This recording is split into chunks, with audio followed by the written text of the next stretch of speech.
కార్యకర్తలందరూ కూడా మరి ముందుండి నడిపించి ఈ పార్టీ పునాదులు బలీయంగా ఉన్నాయి.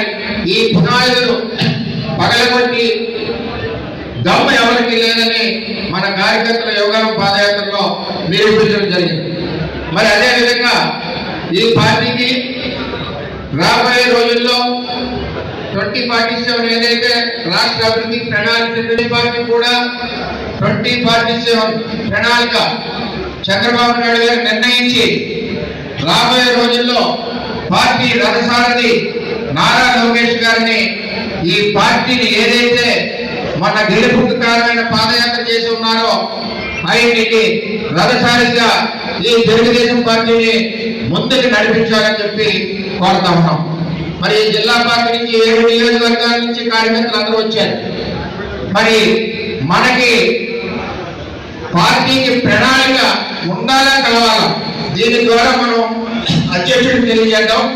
పార్టీకి భవిష్యత్ ప్రణాళిక ఉండాలి. భవిష్యత్ తరం నాయకుడు మరి నారా లోకేష్ గారు ఉండాలి.